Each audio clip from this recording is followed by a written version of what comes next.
So welcome back to our series, Living with PTSD. I'm Judy Wesolowski, and this is my good friend, Gail Golden.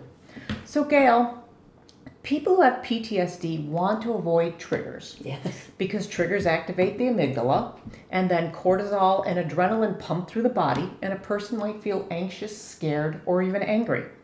They might have trouble eating or sleeping. Triggers can affect the body in a lot of ways. So what can be done on a daily basis to help reduce these PTSD triggers? Okay. There's a lot of things that you can do. Here are some things that help people.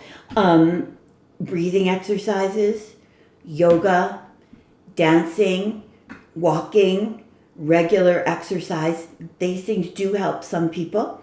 Listening to relaxation tapes help some people. Sleeping under a weighted blanket is something that a lot of people try. Okay, none of these things help me. But I understand they do help other people. But there are some things that help me. Okay. So what helps you? One thing that helps me a lot are trauma release exercises, TRE. And we've talked about them before in the series. It has to do with shaking. And you can Google them. There's YouTube clips all over about trauma release exercises.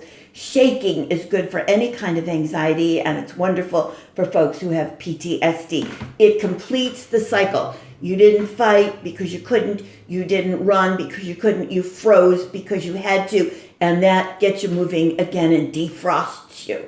So for me to do trauma release exercises, and there's different ways that different people do it, I lie flat on my back.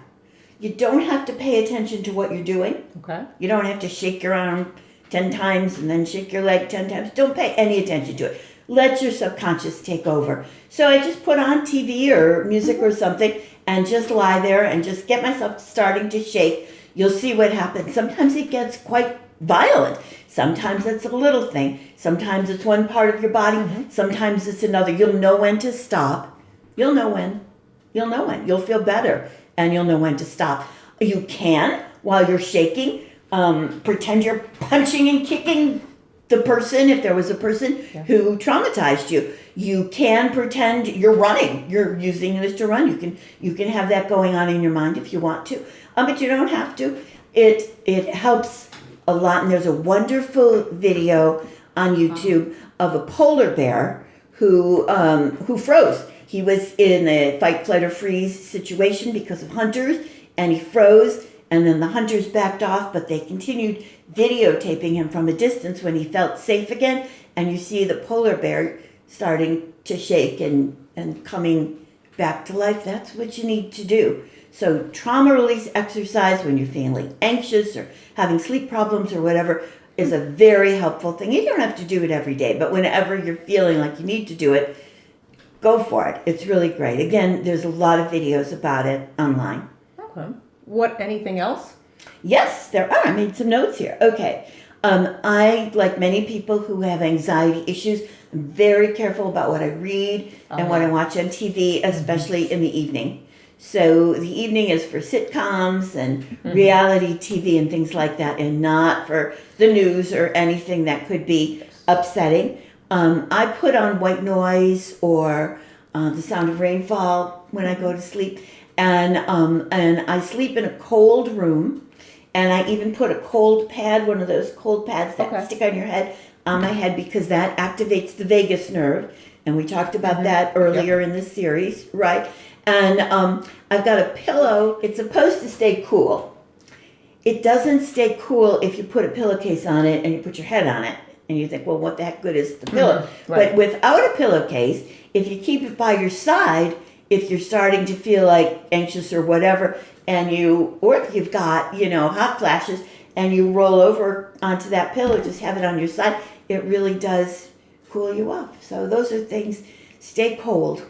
How long does it stay cool?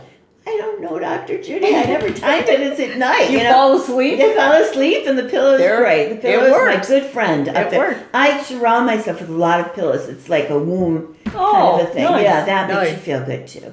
Anything else? Let's see. Yes, and this is for people with PTSD, but everybody.